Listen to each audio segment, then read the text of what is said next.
Hello and welcome back. If you're new here, welcome. Get yourself settled. If you've got a blanket nearby, pull it up. If you're in bed already, good. You're exactly where you're supposed to be. Take a second, get your pillow sorted, and just let the day go a bit. Whatever was happening earlier, it can wait. None of it matters right now. Tonight, we're going somewhere that I think a lot of you will find quite comfortable, actually. We're going to South Park. Not the mountain town itself, because that place is frankly terrifying and nobody should spend an evening there voluntarily. But the world of South Park, the show, the characters, the episodes you've watched more times than you could count. That world, the one that's been running since 1997 and somehow, improbably, is still going. The one that has quietly installed itself in the back of most people's brains, whether they meant to let it in or not. Here's what we're doing tonight, though. We're not going to do a standard breakdown. No theories about hidden meanings, no dark conspiracy rabbit holes, nothing that's going to leave you staring at the ceiling, wondering about the nature of consciousness or the ethics of animated satire. Not tonight. Tonight we're going somewhere a bit gentler than that. We're going to talk about the things people misremember about South Park, the details that have quietly slipped sideways in collective memory. The stuff that feels completely certain until you actually check it. The moments where everyone, and I mean everyone, including people who've watched this show obsessively for 20 years, has a version of events in their head that is just slightly, or sometimes quite dramatically, wrong. These are South Park Mandela effects, and there are more of them than you'd think. The phrase Mandela effect has been around since about 2009, when a woman named Fiona Broome wrote about the strange experience of being absolutely certain that Nelson Mandela had died in prison in the 1980s, only to discover that he had not, in fact, that he'd been released in 1999 gone on to become South Africa's first democratically elected president and lived until 2013. What struck her wasn't just that she'd been wrong, it was that a lot of other people had the same false memory, independently, in detail, with complete confidence. South Park, it turns out, is absolutely full of moments like that, which makes a certain kind of sense when you think about it. We'll get into the why of it properly in a moment, but the short version is a show that's been running for close to 30 years, that changes tone constantly, that has made deliberate inconsistency part of its identity, that was written in 6 days an episode, that has nearly 400 episodes. That show is going to generate false memories, lots of them, in very dedicated fans. And here's the funny part. Some of those false memories were put there on purpose. But we'll get to that. There's no rush tonight. That's the whole point of this. We're going to wander through these details slowly, take our time with them, and if you happen to fall asleep somewhere in the middle, that is completely fine. That is the correct outcome. The details will still be there. South Park will still be there. It's been there since 1997, and it doesn't appear to be going anywhere. So, get comfortable. Close your eyes if you want, and let's start at the very beginning, which is, as it turns out, slightly different to how most people remember it. South Park is, specifically, one of the most Mandela effect-prone shows ever made. And there are particular reasons for that, beyond just having a lot of episodes and a long run. Think about how most people watch South Park. It's background viewing, a lot of the time. It's the thing on while you're eating, or the thing you put on when you can't decide what to watch, or the thing you've seen so many times that you half watch it while you're doing something else. It's comfort viewing for a huge number of people, which means they've consumed a tremendous amount of it without ever being fully focused on it. And that's exactly the kind of viewing that produces false memories. You've seen the episode enough times to feel certain about it, but not carefully enough to actually know what's in it. Then there's the production. South Park is famously made at extraordinary speed. Trey Parker and Matt Stone have built an entire operation around the ability to write, animate, voice, and deliver an episode in roughly 6 days. This is remarkable, and it produces a certain kind of show.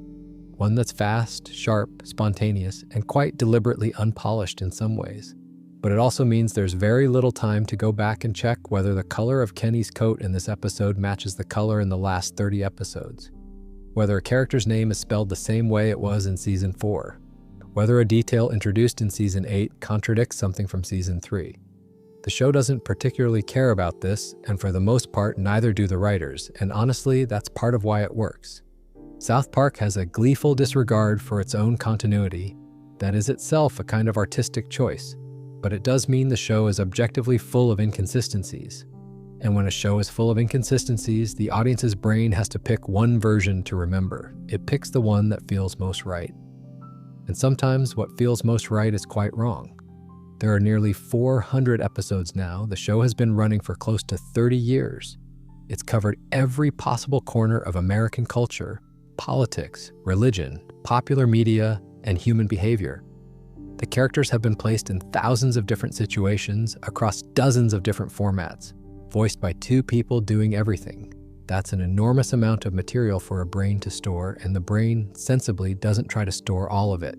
It stores the highlights, the moments, the impressions, and then it fills in the rest with reasonable guesses. The reasonable guesses are often wrong. Here's the thing though, this isn't a criticism of the show, and it isn't a criticism of anyone who's misremembered something about it. Some of the most interesting things you can learn about South Park come not from what actually happened in it, but from what people remember happening in it. Because the gap between the two tells you something real about how the show sits in people's minds. Which parts of it hit hard enough to stick, which parts dissolved, and which parts were quietly replaced by something the brain invented. And in at least one case, the show figured out that this gap existed and weaponized it, deliberately, as satire. That's a bit further along. But keep it in mind because it's honestly one of the cleverest things South Park has ever done. For now, let's start somewhere small and specific, something visual, something that once you check it, tends to make people pause for a moment. If you were asked right now, without looking anything up, to describe what Kenny McCormick's coat looks like, what color would you say? A lot of people say yellow. It's not yellow. Kenny's parka is orange. It has always been orange. From the very first episode in 1997 right through to this morning, if they happen to air an episode this morning, Kenny McCormick has been wearing an orange parka. Not yellow, not golden, orange. Like a road cone or a life jacket or a traffic light telling you to slow down. Vivid, unambiguous orange. And yet when you survey South Park fans, a genuinely surprising number of them, people who have watched the show for years, who can quote episodes from memory, who could tell you supporting character names and episode plots without thinking, will describe Kenny's coat as yellow, not hesitantly, with complete confidence. Yellow. I find this one fascinating actually because it's such a small detail and such a strong misremembering. Like it's not a plot point someone forgot or a name that got blurry over time, it's a color. The color of the most visually distinctive piece of clothing worn by one of the four main characters. And a lot of people have it wrong. There are a few reasons why this probably happens. The first is the show's overall color palette in its early years. South Park in seasons 1 and 2 had a slightly washed out, low saturation look, a consequence of the original paper cutout animation style and then the software that replicated it. Colors that were supposed to be vivid sometimes read as slightly muted on older televisions, particularly on the cathode ray tube screens most people were watching on in 1997 and 1998. Orange, under certain lighting conditions on certain screens, can drift towards yellow. That's a partial explanation anyway. The other part of it is probably that yellow is simply more memorable as a conceptual color for a child's winter coat. It's the color you associate with high visibility. School buses, safety vests, the coats you make children wear so you can see them in a crowd. Orange is also a high visibility color, obviously, but yellow registers more immediately as something a child might wear so they don't get lost. The brain takes the logic of the color and replaces it with the color that fits the logic best, which is yellow, even though it's orange. This one has always stuck with me because it's such a clear example of the brain not being lazy. It's actually working quite hard, applying genuine reasoning to the question of what color Kenny's coat should be and arriving confidently at the wrong answer. Right. So, orange. That's settled. Now, while we're talking about Kenny's appearance, there's something else worth mentioning, which is that most people have a very vague mental image of what he actually looks like. Not the parka, the face under it, because Kenny's face has been hidden for essentially the entire run of the show. That hood is pulled up, his mouth is covered, and his voice is muffled to the point of being largely incomprehensible. He's been a consistent presence in the background of hundreds of scenes, and most viewers would struggle to describe his features in any real detail, which is because they've barely seen them. Kenny's face has been properly revealed fewer than 15 times across the entire series. 15 out of hundreds of episodes. There are occasions where the hood comes off, usually when something has gone very wrong structurally for Kenny. And for a brief moment, you get a real look at him. He's got blonde hair, a round face, the same basic features as all the other South Park characters in terms of the show's flat art style. He looks, honestly, fairly ordinary, a normal-looking kid. And his eyes, here's a fun detail. There is exactly one moment in the show's history where Kenny's eye is visible in genuine close-up. A brief shot in the Season 1 episode Starvin' Marvin, where a mutant turkey removes his eye and the show cuts to a close-up of it. The iris is blue. That's the primary canonical reference for Kenny's eye color, a single second of screen time in Season 1 featuring a detached eye. There have been debates about this in corners of the internet that are, frankly, more dedicated to Kenny's eye color than I think Kenny himself would want. Some early production documents apparently referenced hazel. The fandom has mostly landed on blue. The show has never really cared enough to settle it definitively, which is very South Park. Here's the other thing about Kenny's appearance that most people don't know or have forgotten. In the original Spirit of Christmas short from 1992, the prototype that eventually became South Park, the character who resembles Kenny is not called Kenny. The character who's called Kenny is actually more like Cartman. He's the one who dies. The proto-Kenny character is nameless, so the very origin of the character the whole world associates with the name Kenny is a character whose name in the original was not Kenny at all. The name and the design got shuffled in development, and the shuffled version became the show, and now we've all been watching a character called Kenny since 1997 who was originally a different character wearing what was always and remains an orange coat, not yellow. Right, so the catchphrase. Because if South Park has one line that lodged itself permanently into the collective consciousness of anyone who watched television in the late 1990s and early 2000s, it's this one. Oh my God, they killed Kenny. And then, you bastards! This combination was everywhere. It appeared on merchandise, on t-shirts, in cultural references, in parodies of the show. It became one of those phrases that people who had never watched a single episode of South Park still knew. It was just out there, floating in the culture, attached firmly to the image of a small orange-coated child who died and came back every week. And here's the thing. Most people remember it exactly as I just wrote it. Kyle says the first line, Stan says the second. Always. That's how it goes. Kyle.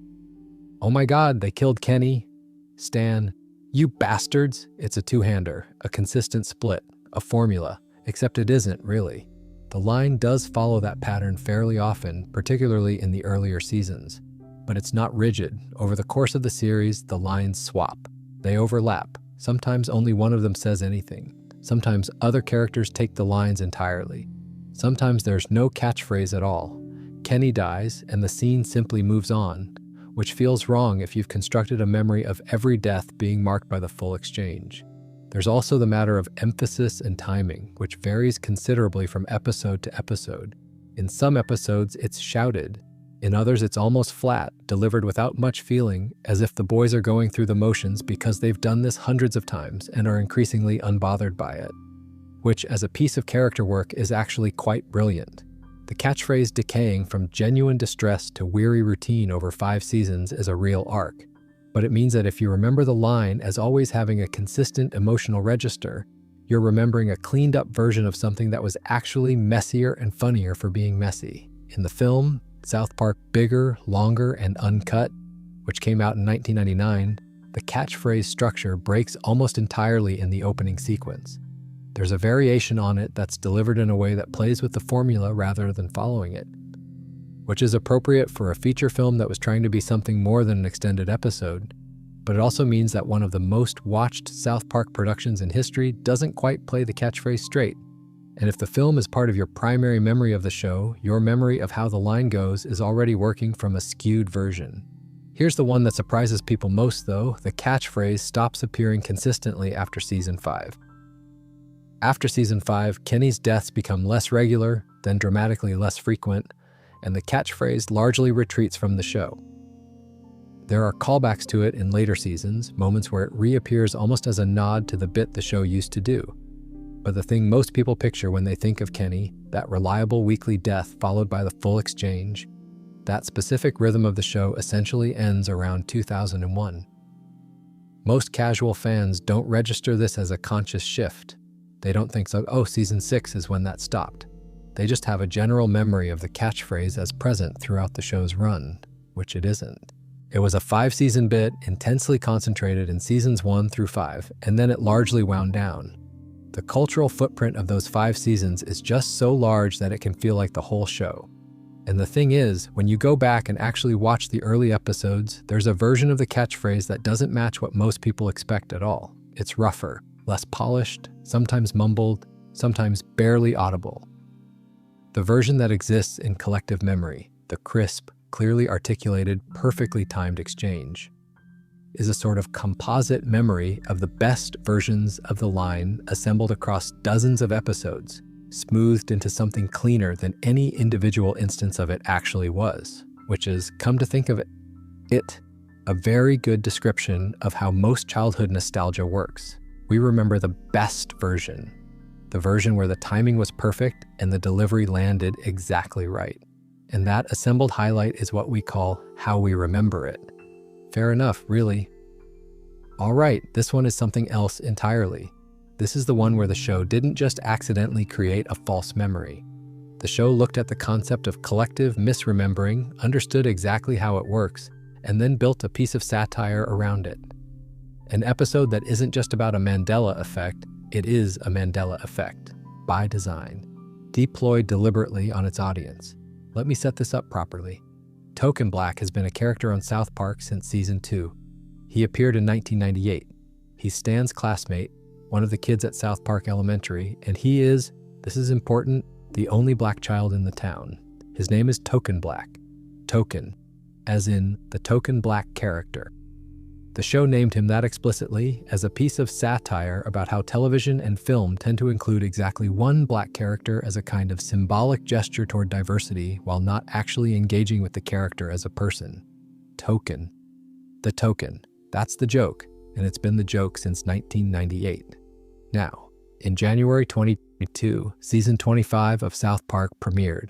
The first episode was called The Worldwide Privacy Tour, and in that episode, something happens that appears on first watch to be a fairly minor character moment. Stan is talking with his friend and refers to him in a way that seems natural and unremarkable as Tolkien, not Token.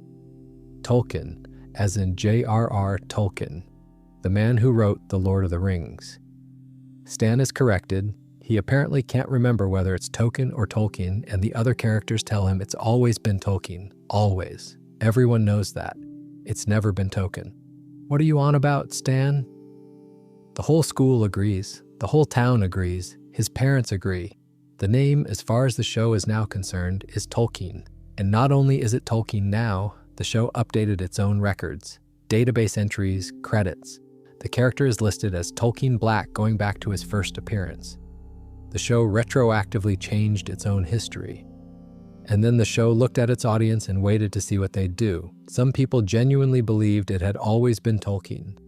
They went back through their memories, found the image of a black kid in South Park, ran the name through their heads, and thought, yeah, actually, Tolkien sounds right. Their memory updated immediately on being told it was wrong. They accepted the correction. Others were absolutely certain it had always been Token and found the change disorienting and somewhat annoying. They'd been watching the show for 20 years. They knew what his name was. They felt, not unreasonably, that the show was pulling something on them, which it was, and the genius of it, and I think it genuinely is quite clever in the very particular way South Park is sometimes clever, is that both responses are correct in different ways. It was Token. The joke was Token. That's what it was called in the original scripts and in 20 plus years of episodes. But it's also Tolkien now, officially, within the show's universe. And the character named Tolkien is, as a piece of commentary, more interesting than the character named Token. Because Tolkien is a name given to a character whose parents love books, who is named after a beloved author, who has a rich inner life implied by a name that came from somewhere. Token was just a joke about a narrative function. Tolkien is a person. The show swapped out a name that reduced a character to a punchline and replaced it with a name that treats him as an individual. And then it watched to see whether the audience would notice, resist, or quietly update their memories. Is this confirmed as an intentional act of satire about Mandela effects? Well, the writers have spoken about it in terms of giving Tolkien a more meaningful name, and the episode itself is quite explicit about the mechanism of collective memory updating. Has it been denied as a Mandela effect experiment? Also no. What I will say is this: the choice to have the whole town insist it was always Tolkien, to have Stan doubt his own memory, to retroactively alter the official record, that's not a mistake, and it's not just a name change. It's a demonstration of how quickly the brain will update false memory when a trusted authority tells it to. The authority here is the show itself, and a significant chunk of the audience, without realizing it, had a Mandela effect moment in real time. They watched the episode, they were told it was always Tolkien, and some of them believed it. That's remarkable. We should probably talk about this one at a bit more length because it's one of the most pervasive misremembers about the show, and it touches on something that's actually quite interesting about how the running gag evolved. The version of events most people carry is this: Kenny dies every episode. That's the whole bit. He's there, something happens, he dies in an increasingly elaborate and gruesome way, Stan and Kyle react, and then he's back the next week. Rinse and repeat, season after season, for the entire run of the show. A reliable constant, a structural fixture. Kenny always dies. Here's the thing, he doesn't. In the very first episode, Mr. Hanky the Christmas Pooh, Season 1. Kenny doesn't die. He actually survives to the end of the episode, and the show makes a small moment of it. Kenny himself seems surprised and relieved. He's been watching the credits roll with a kind of anxious energy, waiting for something to get him, and then the episode just ends. He made it. The show was already playing with the expectation it was building. Across seasons 1 through 5, Kenny's deaths are frequent but not universal. There are episodes here and there where he's present but doesn't die, or where his death is off-screen or unclear. The gag is consistent enough that it feels like a rule, but it was never actually a rule. It was a tendency. Then Season 6 happened, and Season 6 is the thing most casual fans have completely blocked from memory or never knew about, or remember so vaguely that the details have dissolved into the general idea of that season where something was different. In Season 5, the episode called Kenny Dies aired. It's not what it sounds like. Well, it is what it sounds like in one sense, in that Kenny does die in it. But the difference is that this time the show plays it straight. Kenny is diagnosed with a terminal illness. The episode is quiet and plainly sad in a way the show rarely allows itself to be. And at the end of it, he dies. Not in a gag, not in an elaborate accident. He just dies. And in Season 6, he stays dead. For most of Season 6, Kenny is not in the show. The other 3 boys recruit first Butters and then Tweak as a replacement 4th friend. These storylines are funny and a bit awkward in the way that a friend group reconfiguring itself after a departure always is. And Kenny's absence is treated as real within the show's logic. He's not coming back in the next episode, he's gone. He does eventually return in the Season 6 finale, Red Sleigh Down. And from Season 7 onwards, he's back as a regular character. Parker and Stone have said that fan response to his absence was more muted than they expected, which I think is partly because the show was smart enough to give Butters a bigger role during that period, and Butters turned out to be extraordinarily good at being a main character. But the point is, there was an entire season of South Park, a whole year of the show, where Kenny was dead and absent. Most people's memory of the show as the show where Kenny dies every week doesn't include this at all. It's been smoothed over. The brain presents a continuous timeline of Kenny dying and coming back because that's the essential shape of the gag, and quietly drops the year where the gag stopped entirely. There's also the matter of later seasons. Kenny doesn't die in Season 10, or 12, or 18, 19, 20, 23, or 25. Multiple full seasons went by with 0 Kenny deaths. He'd become a more fleshed out character by then, part of the Coon and Friends superhero arc, given a genuine backstory eventually revealed as Mysterion, and the death gag had served its purpose. The show had moved on from it, but the version that lives in collective memory is the version from Seasons 1 through 5. That's the Kenny people remember, the one who died constantly, reliably, almost comfortingly. And because that version is so vivid, it tends to overwrite everything else. The year he was dead, the seasons he didn't die at all, the gradual shift into a more complex character. None of that is part of the popular memory of Kenny McCormick. What's there instead is the parka and the muffled voice and the gag cycling on a loop forever.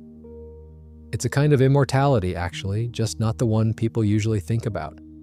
While we're on the subject of Kenny, there's a particular arc from the later seasons that I want to spend a bit of time on because it involves one of the more interesting misremembers about the show. And it's one that almost entirely affects people who did watch those seasons. In season 13, which aired in 2009, South Park introduced a masked vigilante character called Mysterion. He wears a costume, he prowls the streets of South Park at night, and he's positioned as a rival to Eric Cartman's superhero alter ego, the Coon. The episode is called The Coon. It's a parody of the kind of dark, gritty superhero comics that were very fashionable around that time, and it's quite fun. Mysterion is immediately interesting because he appears to have a genuine superpower, not a cartoon logic ability, not something ridiculous. Something that, within the world of the show, functions as actual, meaningful power. He cannot die. He keeps coming back. Whatever happens to him, he wakes up in his bed the next morning, unharmed. Sound familiar? It should. The episode ends with Mysterion being unmasked. But the camera cuts away. The audience doesn't see the face. His identity is left deliberately, provocatively ambiguous. And then the episode ends. Now, here's where the misremembering gets interesting. A lot of people who watched The Coon in 2009 remember the Mysterion reveal as part of that same episode. They remember finding out who he was right then in season 13. Some people remember it as obvious from the start. Of course it was Kenny, who else would it be? The clues were right there.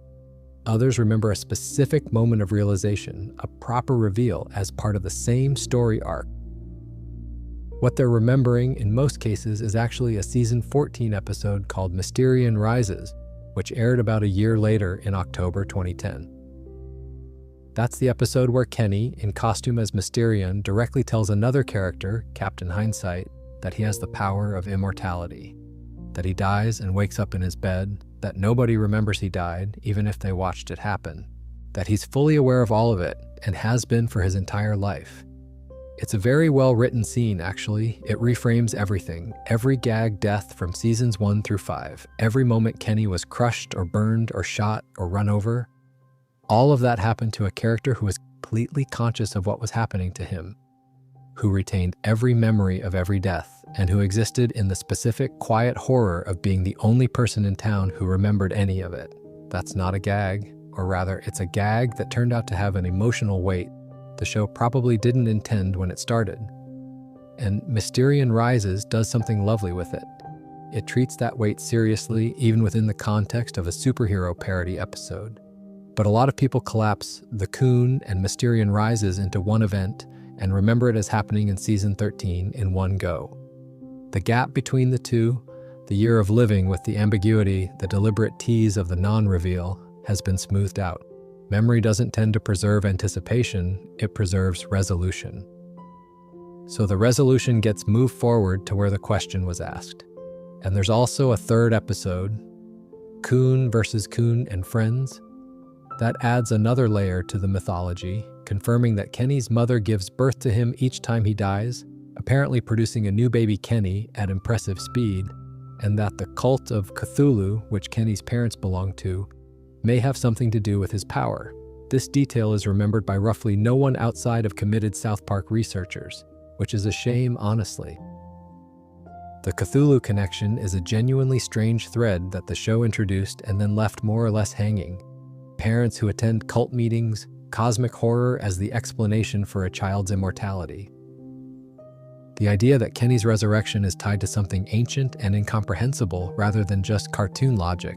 I don't know what to do with that, and I suspect the writers didn't either, which is probably why it was quietly left where it was. But it's there, in season 14, where very few people's memory of it currently lives.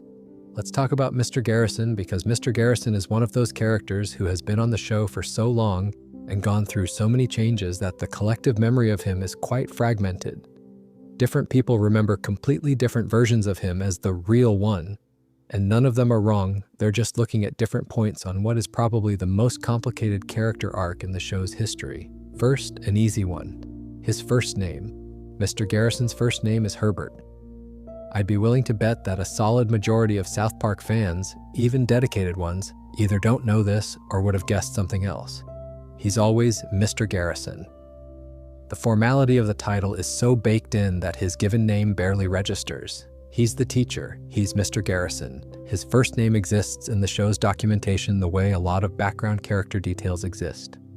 Technically present, almost entirely inert, known mainly by people who've gone looking for it specifically. Herbert Garrison.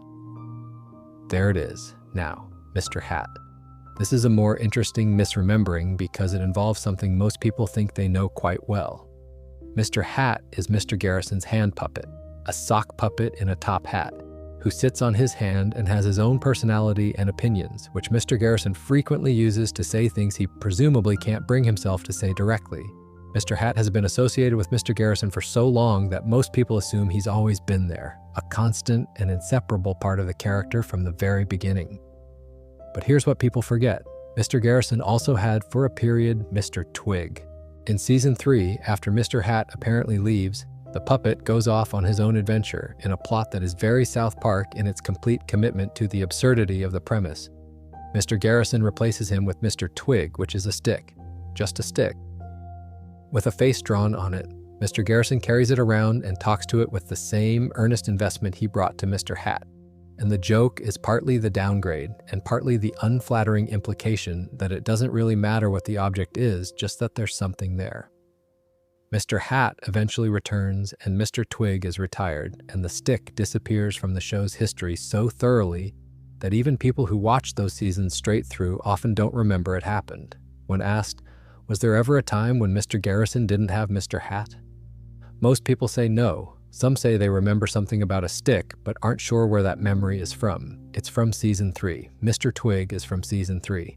Then there's the broader arc of Mr. Garrison himself, which is long enough and complex enough that most people's memory of it is accurate in outline and wrong in almost every specific. He comes out as gay. He transitions to female. He transitions back. He becomes a Trump analog and runs for president as a joke and somehow wins and becomes president.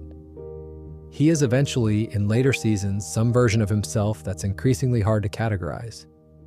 The thing people most consistently get wrong is the timing. Most people who know about the transition storylines place them in the early to mid-2000s in the show's earlier seasons. The transition actually begins in Season 9, 2005, with the episode Mr. Garrison's Fancy New Vagina, which is exactly as South Park as that title suggests. This is Season 9 of the show, not the beginning, not the early middle. Season 9, by which point the show had been on the air for 8 years. And the Trump storyline, which runs primarily through Seasons 19 and 20 in 2015 and 2016, feels to a lot of people like something from a very long time ago, maybe because of how thoroughly American politics itself has been a running crisis since then. Season 19 started about 10 years ago. Some viewers place the Garrison as Trump arc in Season 25 or 26 because it feels so recent. Others have it in Season 15 because it feels like it was always sort of there. Neither is quite right. There's something about Mr. Garrison that resists clean memory. He's been too many things over too many years, and the brain, faced with that volume of change, tends to settle on whichever version it encountered most often and treat that as the definitive one. For older viewers, that's probably the relatively stable early seasons teacher, potentially with Mr. Hat, potentially making jokes that wouldn't fly now. For newer viewers, it might be the Trump caricature.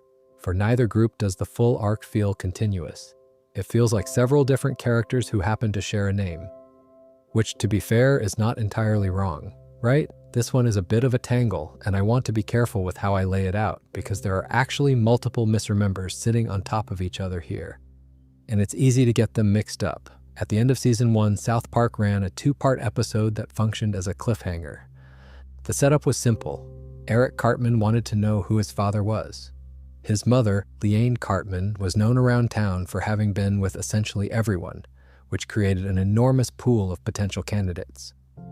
The episode aired the first part of the storyline, teed up the answer, and then, in a move that South Park fans found genuinely frustrating at the time, the second part didn't deliver the promised reveal. Instead, it aired a clip show and an April Fool's-style misdirect. Parker and Stone later admitted they did this because they genuinely couldn't decide what the answer should be, which is a very honest reason and also extremely funny in retrospect. When the actual reveal did come, it was this. Leanne Cartman is a hermaphrodite. She has both male and female biological characteristics. She is, therefore, simultaneously Cartman's mother and his biological father. He has only one parent, and that parent is both. This is the answer to who is Cartman's father. His mother is his father. Biologically, that's it. Now here's the misremembering. A lot of people think this storyline was resolved in a different episode with a different answer. Specifically, that Cartman's real father was someone named Jack Tenorman, a professional football player, which leads to the horrifying events of Scott Tenorman Must Die. That's not quite right. Scott Tenorman Must Die, which aired in Season 5, is a different storyline entirely. In that episode, the relevant revelation is that Scott Tenorman, a much older boy who has been tormenting Cartman, shares a biological father with Cartman. Jack Tenorman is in fact Cartman's biological father, but this is a separate piece of canon that arrives several seasons after the hermaphrodite reveal, and it doesn't replace the earlier answer. It adds to it, or rather it complicates it, in a way the show has never fully resolved. So you have two answers to the same question sitting in the same continuity. Leanne is Cartman's mother and father, and also Jack Tenorman is Cartman's biological father.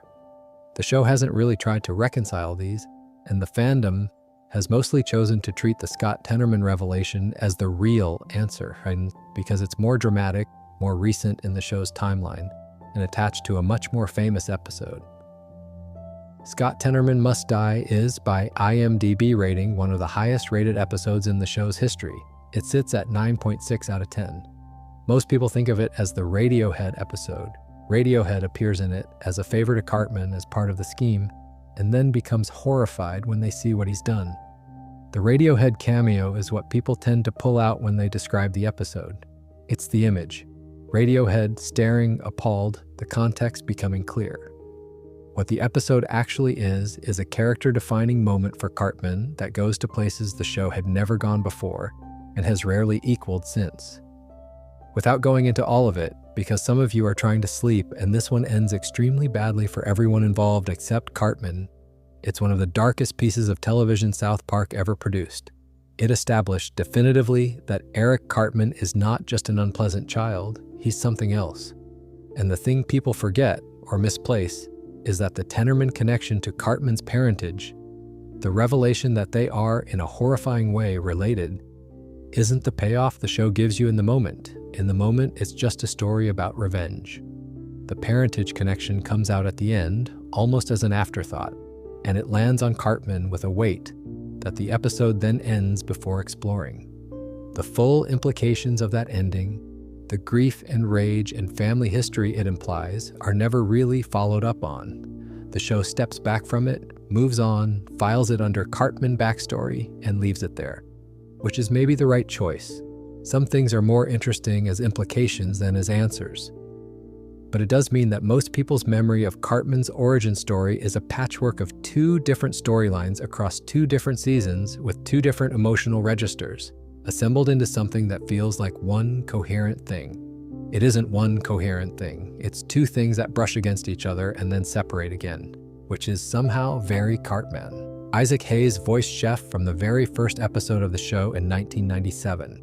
For 9 years, he was the warm, soulful, occasionally inappropriate school cafeteria worker who functioned as the adult the boys could actually talk to, the character who would actually engage with their problems instead of dismissing them, Chef singing romantic ballads to explain things to children, Chef offering life advice that was genuinely sound, wrapped in completely inappropriate delivery. He was a fan favorite, and Hayes brought a specific warmth to the role that nobody else could have done. In 2006, Isaac Hayes left the show, and the version of events most people carry goes like this. Isaac Hayes quit because South Park did an episode about Scientology. Hayes was a Scientologist. He objected to the episode and walked. That is a part of the story. It's not quite the complete picture. The episode in question is Trapped in the Closet from Season 9, which aired in November 2005. It's a pointed, fairly unflinching piece of satire about Scientology, the kind of thing South Park does when it decides to go after something directly. Tom Cruise appears in the episode. John Travolta appears. The episode had real enough teeth that Comedy Central reportedly pulled it from a planned rerun, citing fears of legal action. The episode is still talked about. It did what it set out to do. Isaac Hayes' departure was announced in March 2006, a few months after the episode aired, and the public statement was that he was leaving due to the show's religious intolerance and bigotry. The timing made the link obvious, and the press covered it as Hayes quitting over Scientology, full stop. But the fuller picture, which emerged in the years following and has been discussed by Hayes' son, is more complicated. Hayes had suffered a stroke in January 2006, 2 months before the departure announcement.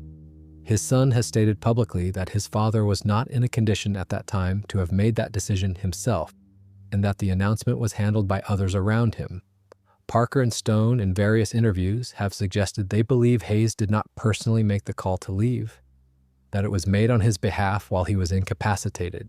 Is this confirmed? The family has spoken to it. Parker and Stone have spoken to it. Is it the settled, universally agreed upon account of what happened? Not quite. It's disputed enough that both versions exist in circulation, and most people know only the simpler one. Hayes quit over Scientology. The show's response to the departure was the Season 10 episode The Return of Chef, which uses spliced archive audio from previous appearances to give the character lines, out of context, rearranged, and then kills Chef in an elaborate sequence that is simultaneously a tribute, a commentary on the departure, and an act of considerable aggression against whoever or whatever was responsible for Hayes leaving. The episode ends with Chef being resurrected as Darth Chef, a Darth Vader parody controlled by a cult, which is an extremely pointed joke about the specific situation Parker and Stone believed had occurred. It's an unusual piece of television. It's angry and funny and sad at the same time, in roughly equal measure. And it was the last time Chef appeared as a functioning character. What most people remember about this is the broad strokes. Hayes left because of Scientology, and the show killed the character. The specific texture of it, the stroke, the disputed circumstances, the Darth Chef final image, the way the episode is actually quite careful to aim its anger at an institution rather than at Hayes himself. Most of that has dissolved. What's left in collective memory is a cleaner, more confrontational story.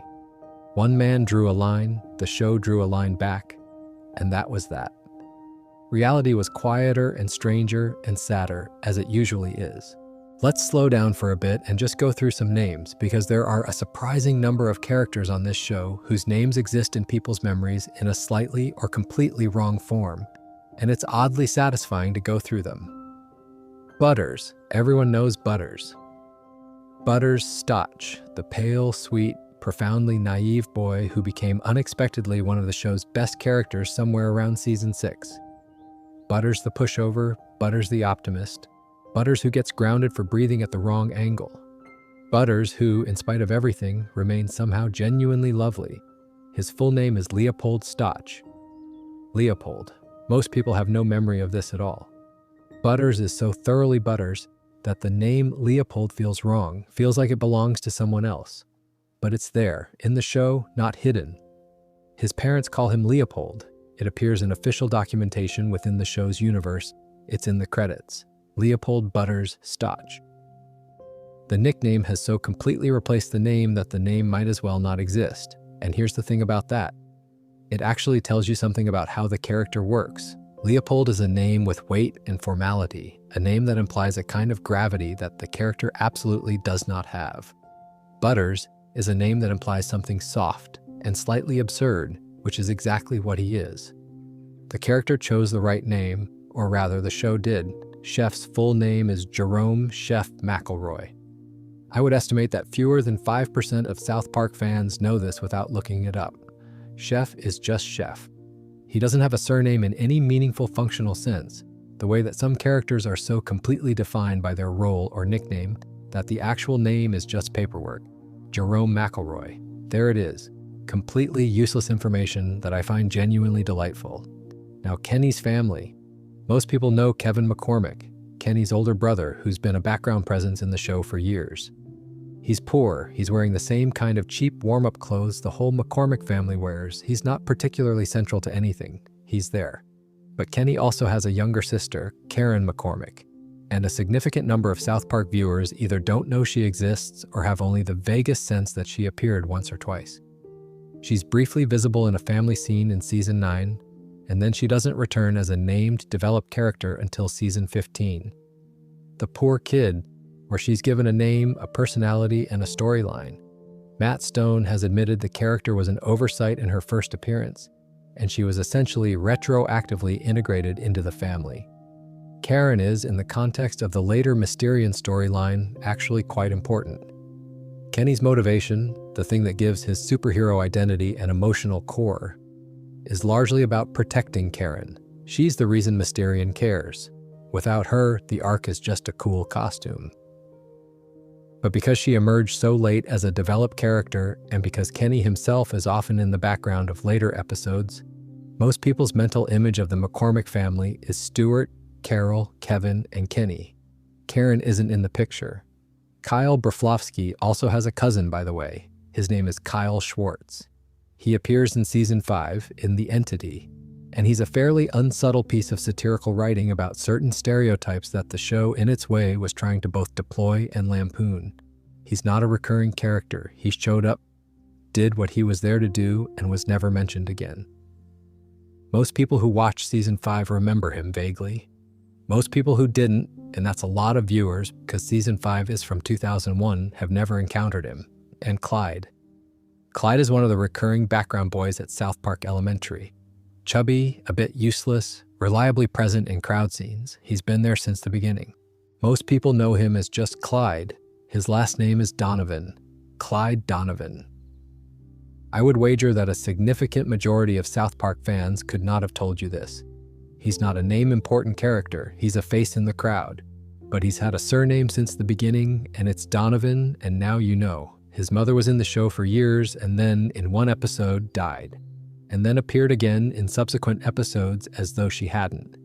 This is one of those continuity errors the show genuinely never addressed. Clyde's mom is there, and then she's gone, and then she's back, and nobody in the writer's room apparently felt it was worth explaining. Which is very South Park. The continuity error is present. The show has simply decided not to mind. Randy Marsh, finally, is a geologist, Stan's dad. The man who progressively took over the show, his actual job, his professional identity is geologist. Not physicist, not environmental scientist, not government employee, geologist. He studies rocks for a living. The man who once screamed an obscenity on live television during Wheel of Fortune, who invented a whole marijuana empire, who has been involved in more chaotic situations than any person has a right to be. He studies rocks. I find this wonderful. I don't know why. Something about the specificity of it. Geologist, here's one that seems trivially small, but is actually quite broadly wrong in collective memory.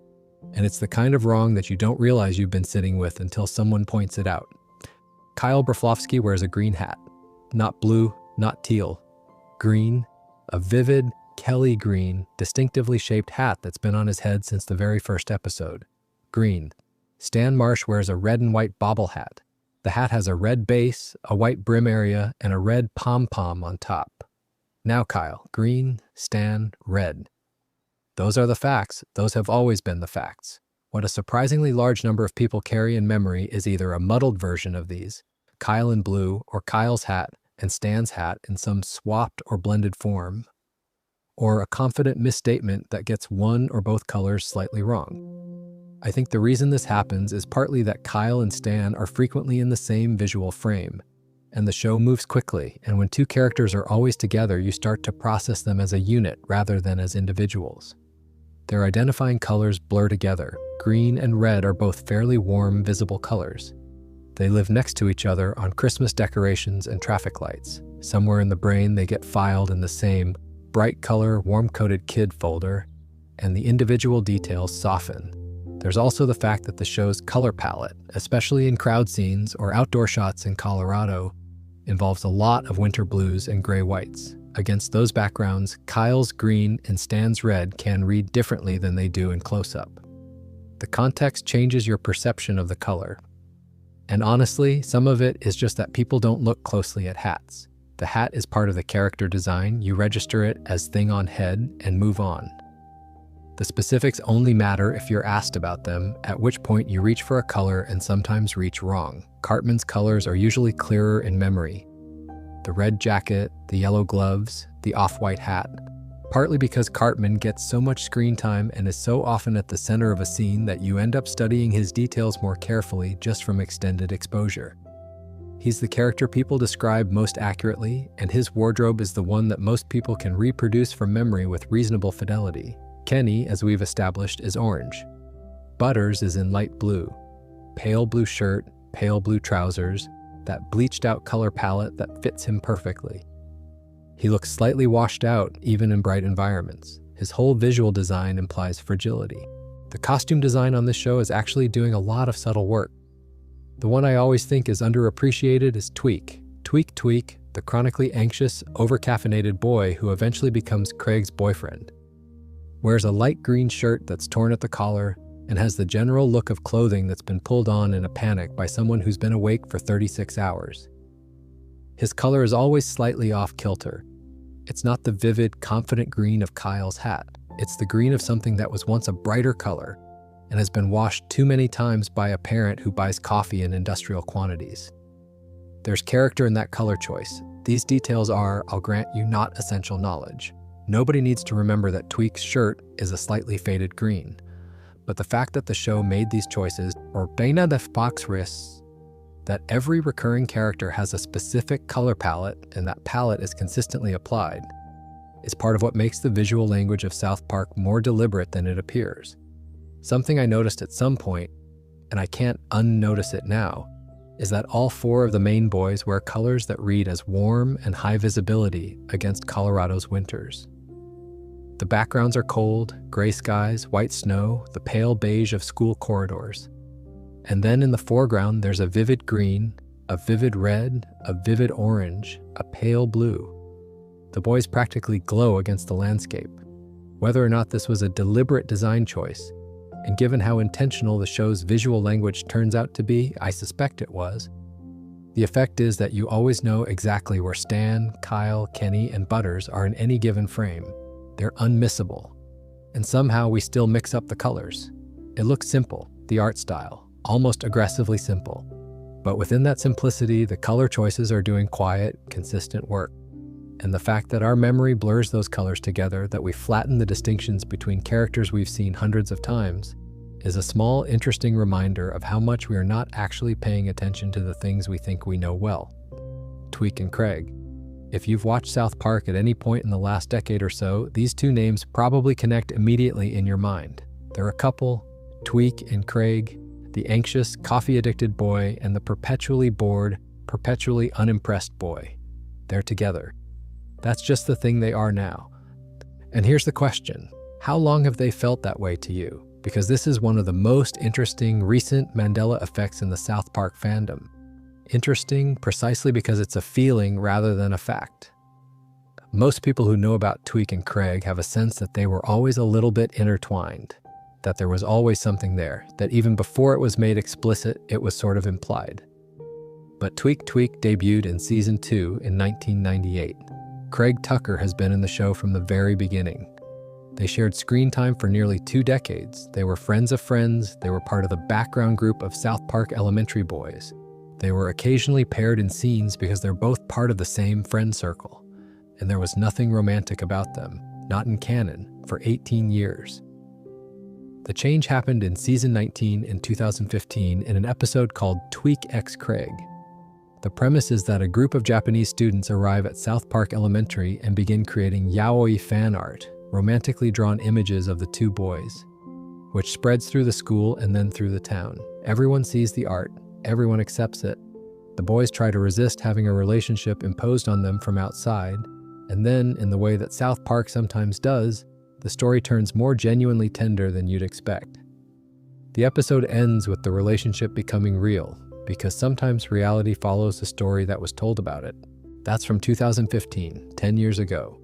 And yet, if you asked a casual fan, someone who watches South Park but not obsessively, when Tweek and Craig became a thing, a meaningful number of them would say something like, "Oh, they were always kind of like that, weren't they?" Which is the Mandela effect in real time, a relationship that has existed for 10 years, in a show with decades of history, starting to feel like it's been there from the beginning. There are a couple of reasons this happens. One is that Tweek and Craig do have a history together that predates Season 19. Not a romantic one, but a real one. They had a fight episode in season 3, Tweak versus Craig, where they were pushed into a physical confrontation by the other boys. They've been in each other's orbit consistently. The brain takes that history and, filtered through knowing how the story eventually turned out, reassembles it as something that was heading there all along.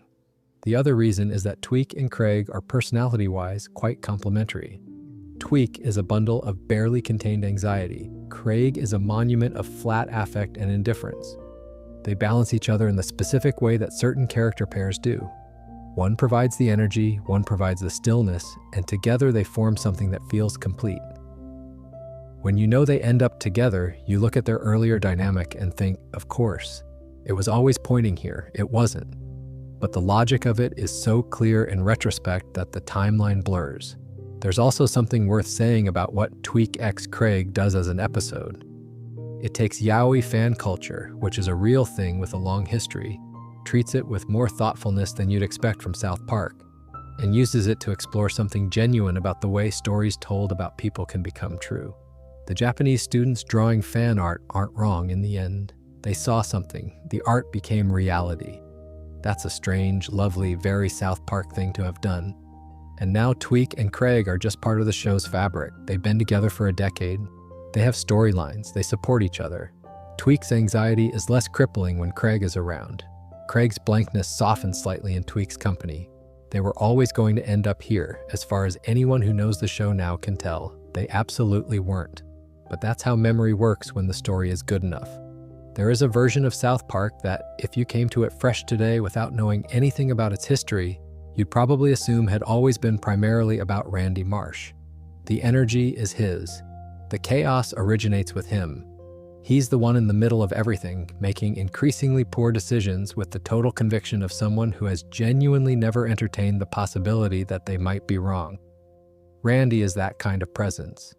So complete and so specific that it's hard to imagine the show before he was central to it. Most long-term fans have a comfortable, vague sense that Randy was always like this, always this loud, always this indispensable. The Trey Parker performance that defines the modern seasons, that particular quality of male obliviousness played absolutely straight, feels foundational, like it was there from the beginning. It wasn't, quite. And pinning down when the shift happened is more interesting than it sounds. Randy Marsh has been in South Park since the beginning. He's Stan's dad, he's a geologist, he's a member of the community. In the early seasons, he's a background parent character, present, recognizable, occasionally funny, but not the focus. He's there to react to things, to represent the absurd middle-class adult perspective, to be one of the crowd of townspeople who collectively make terrible decisions and then wonder why things go wrong. And then, somewhere this changes. If you ask South Park fans, you get a wide range of answers. Some say season 10 or 11.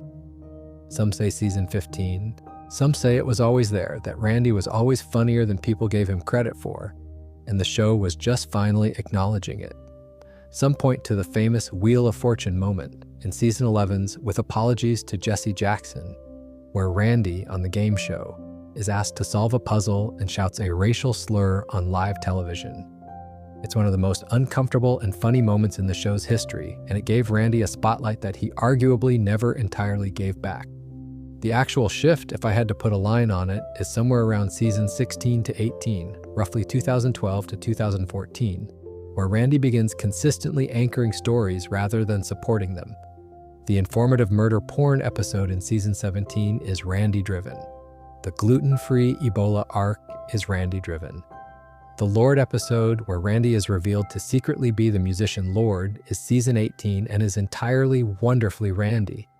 But the thing that cemented the transformation that turned Randy from recurring funny adult character to actual main character is the Tegrity Farms arc. In season 22, which aired in 2018, Randy moves the family to a farm and starts growing marijuana, Tegrity Farms. And from that point on, Randy's storylines and the farm become one of the consistent through lines of the show. Season after season, Randy is farming. And the farm is generating its own subplots, and Stan's father has definitively become one of the show's protagonists. Here's the Mandela effect part. Many people think Tegrity Farms has been around longer than it has. Not dramatically longer. Most people don't think it started in season 5 or anything like that, but But there's a general sense that it's been there forever, that it's a long-standing element of the show's DNA. It started in 2018, that's relatively recent. The reason it feels older is probably that it's so thoroughly integrated. The farm has its own recurring characters, its own visual language, its own running jokes that have developed over several seasons. It feels lived in, established, like something that's been there for a long time, which usually means it was carefully built, not that it's actually ancient. There's also the matter of what Tegrity Farms represents tonally. It's Randy withdrawing from modernity, starting something simple and direct, going back to the land while also obviously being completely corrupted by it. That tension, the pastoral ideal, and the commercial reality gives the arc a kind of weight that makes it feel significant and therefore old. We assign age to things we think matter. Randy matters. He's been mattering for a long time, just not quite as long as it feels like. South Park, bigger, longer, and uncut, came out in June 1999. It was, by any reasonable measure, a success. Critically, commercially, culturally, it got an 81% on Rotten Tomatoes, which is remarkable for an animated comedy film that had been in production for about as long as it took to make a pizza. It was nominated for an Academy Award for Best Original Song. It made far more money than anyone expected. And a lot of people's memory of it is a bit blurry in some fairly specific ways. The premise of the film is that Cartman, Kyle, Stan, and Kenny sneak into a cinema to watch the new Terrence and Phillip film, a Canadian comedy that involves an enormous amount of profanity. The boys come out swearing, other kids follow suit, parents are outraged. The outrage escalates into an international incident. Sheila Broflovsky leads a campaign against Canada that somehow results in a war. Saddam Hussein gets involved. Satan is a major character, there's a prophecy, and Kenny saves the world. The film is extremely funny and occasionally properly touching, in the specific way South Park sometimes allows itself to be touching, when it trusts that the audience has earned the emotional beat. Now, the thing most people misremember or have quietly decided isn't true even though it is. In the film, the premise is that the boys had never sworn before watching the Terrence and Phillip movie. Their swearing was learnt behavior, absorbed from the single piece of media exposure, and the entire moral panic is triggered by the idea that Canadian content corrupted innocent children. The problem is that anyone who went back and watched seasons 1 and 2 before seeing the film would have noticed that the boys absolutely do swear in the show before the events of the film, consistently and thoroughly. The "they'd never sworn before" premise of the movie directly contradicts what the show had already established. It's a genuine continuity error, baked right into the opening of the film.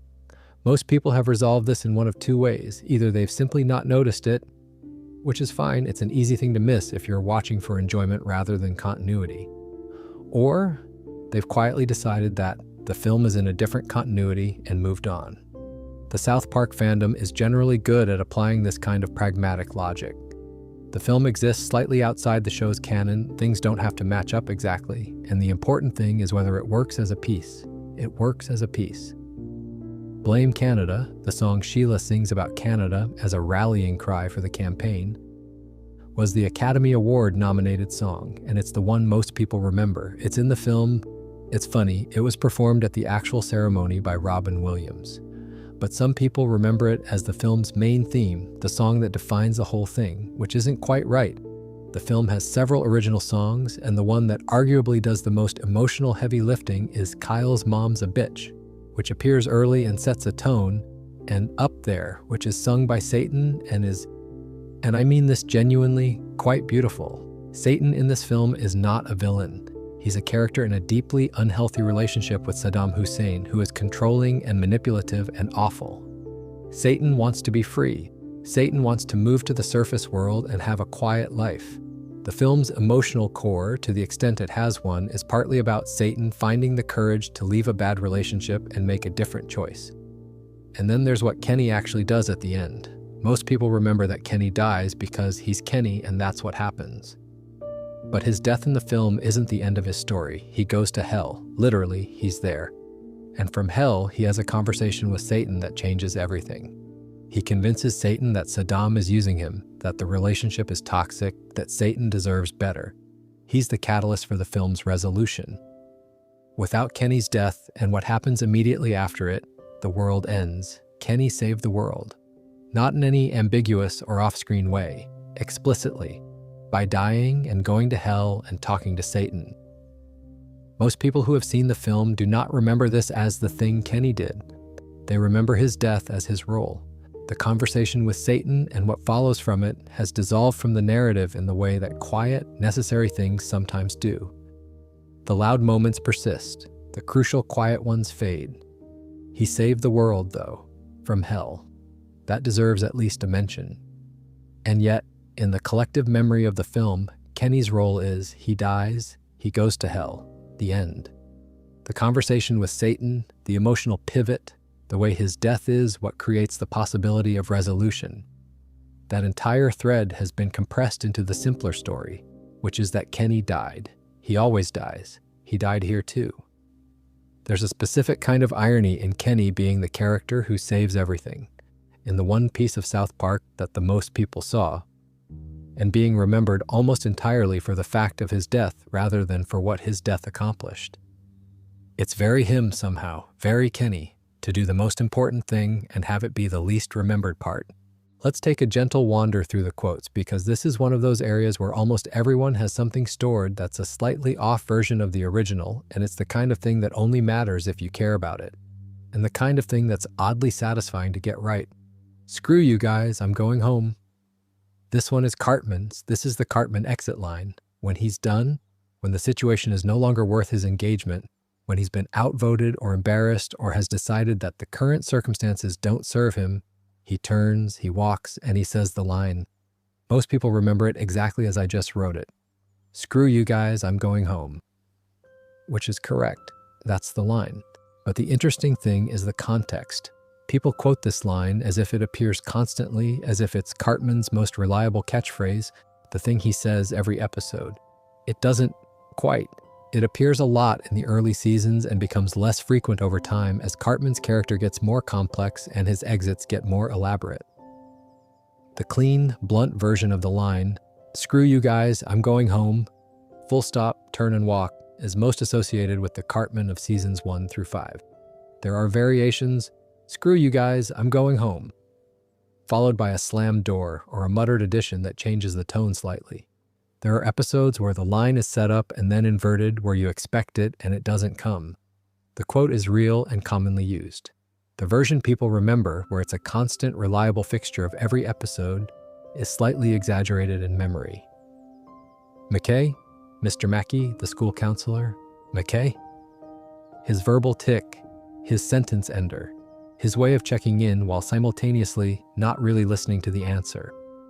Most people who know the character hear this in his voice immediately. The drawn-out, slightly nasal McKay that tags onto the end of his sentences. And it is there. He does say it. But people remember it as a near-constant refrain, as if every sentence Mackey says ends with McKay. It's more like a tick that surfaces in certain conversational rhythms, particularly when he's in counselor mode, particularly when he's doing the thing where he's technically asking for understanding but actually moving on. It punctuates rather than defining his speech. The impression of it, that it's everywhere, that it's on every line, is bigger than the reality. De Turker Gerbs, from the season 8 episode Goobacks, or as the show titles it, Goobacks, where people from the future travel back to the present and take jobs. The South Park residents react with the specific kind of economically anxious resentment that the show was, in 2004, satirizing quite sharply. And the chant that develops, "They took our jobs," gradually degrades through the episode from comprehensible speech to something that sounds roughly like "De Turker Gerbs," and then eventually to just consonant sounds. What people remember is the fully degraded version, the "they took our derbs" end state, the complete collapse of the phrase into noise. What actually happens in the episode is a progression. You watch the language deteriorate step by step. And the joke is as much about the process as the destination. The degradation is performed, it's earned. But what lives in memory is the end state, because the end state is the most quotable moment, and quotable moments are what stick. And then there's Kyle's speech. In the early seasons, particularly seasons 1 through 4, South Park often ended episodes with Kyle delivering a short speech about what the episode had meant, a moral, a reflection, something that gently or not so gently reframed what had just happened. "You know, I've learned something today," was the framing, or a variant on it. This is probably the most widely misquoted structural element of the show. People remember it as appearing in almost every episode of the early run, as a reliable formula, as South Park's version of the sitcom moral lesson. It was fairly common, but it was never actually universal. There were episodes without it, episodes where the moral was delivered by someone else or not at all. And it fades out across the middle seasons far more than people recall, becoming rare rather than regular by about season 8. But it feels like it was always there. Because when it worked, when the episode had earned a moment of genuine reflection and Kyle stepped forward and the show briefly dropped its defenses, it was memorable in a way that the episodes without it weren't. The version with the speech feels like the real thing. The episodes without feel incomplete by comparison. Memory promotes the best version, again. Right, let's do a bit of timeline calibration, because this is one of those areas where I think a lot of people will find themselves quietly surprised at where things actually landed. Scott Tenorman must die. This episode, the one we discussed earlier with the context I'm not going to revisit because we've been through it, feels in the memory of most fans like an early Cartman episode. Something from the show's first few years, when it was still establishing who Cartman was and what he was capable of. Part of the origin mythology, a season 2 or season 3 thing, it's season 5. It aired in July 2001. By the time Scott Tenorman Must Die aired, South Park had been on the air for 4 years. It wasn't establishing Cartman, it was redefining him at a point when the show already knew exactly who he was. That's what makes it work as well as it does. The episode functions as a rupture only because the audience already believed they understood the character. 4 years of Cartman being unpleasant but ultimately bounded, and then season 5 removes the boundary. That context is part of why it lands so hard. But the context has dissolved in most people's memories. It feels early because it feels foundational. It isn't early, it's season 5. Make Love, Not Warcraft. Season 10, October 2006, 10 seasons in. The Machinima episode, the one filmed partly inside World of Warcraft, feels again, to a lot of viewers, like something from an earlier, more anarchic period of the show. It has the energy of something from the peak creative years. And it is from the peak creative years, really, because 2006 is well within what most fans consider the golden era. But it's season 10. That's a decade in. The show was already 10 years old. There's a general assumption that everything great about South Park happened early, in the first 5 or 6 seasons, that the later seasons are diminishing returns. And while there's something to this in terms of critical consensus, seasons 5 through 11 dominate most best episode lists, it creates a distortion where great episodes from season 8 or 10 get mentally relocated to season 3 because that's where they should be if the good stuff is all early. The boys started at elementary school and are still there. This one is more of a philosophical misremember than a specific timeline error. South Park Elementary is where the boys have always been. 3rd grade, then 4th grade, and that's it. They've been in 4th grade since season 4. In a show this long-running, the boys have spent the vast majority of it in the 4th grade. Most people don't sit with that fact for very long because the show doesn't want you to. The perpetual childhood is baked in, normalized, unremarkable within the world of the show. But when you actually think about it, when you run the numbers, it's quite strange. Mr. Garrison has been their teacher for seasons and seasons, and they're still 9. They've experienced more than most adults alive today, and they're still 9. The timeline misremembering here isn't about when something happened. It's about the fact that nothing chronological has ever happened at all. The show exists outside of time in a way that's so complete and so consistent that it doesn't register as strange, it registers as normal. And that normality is itself one of the most interesting things the show does, and one of the things most viewers have never stopped to consciously notice. Member berries, the season 20 thing, where small, grape-like creatures say "member" and induce nostalgia, feels to a lot of viewers like it was yesterday. Season 20 premiered in September 2016, that's almost a decade ago. The show has run 3 full seasons beyond the Member Berries arc. Time keeps moving. South Park keeps making episodes, and the stuff from 2016 is now genuinely historical in the way that things from a decade ago tend to be, even when they don't feel it. This is actually one of the strangest Mandela effects about the show. Not a specific detail that's wrong, but a general temporal compression that affects how recent everything feels. South Park has been running long enough that its recent seasons are now older than some of its fans. The show we're watching now is almost 3 decades old. And somewhere in there, our sense of when things happen got quietly, progressively wrong. Let me tell you about a false memory that isn't about a specific episode or a character detail. It's about a belief, a fairly widespread one, about the show's intentions. There's a persistent fan belief that Trey Parker and Matt Stone always planned to end the show at season 10. That there was a plan, a designed endpoint, the first 10 seasons as a complete intentional arc, and then either the show would stop or something definitive would change. You'll find this stated with confidence in various corners of the internet, attributed to interviews described as common knowledge. They always planned to stop at 10, but the money was too good, or they said in an interview that season 10 was going to be the last, or some version of this. There's no documented evidence that this was ever a formal plan. Parker and Stone have discussed not wanting to become the kind of show that runs forever for the sake of running forever. They've talked about their own anxieties about the show's longevity, about whether the quality holds, about the strange position of satirizing contemporary culture when you've been doing it for 3 decades. But a specific public commitment to ending at season 10? It isn't there in the record. The belief exists, I think, because season 10 is a high point. Make Love, Not Warcraft is in season 10. The Cartoon Wars 2-parter is in season 10. The show is firing on all cylinders, and there's a temptation to want to believe that the people making it knew they were at the top of something and had the wisdom to plan an exit. They didn't plan an exit, they kept going. Which is fine, they've continued to make good television.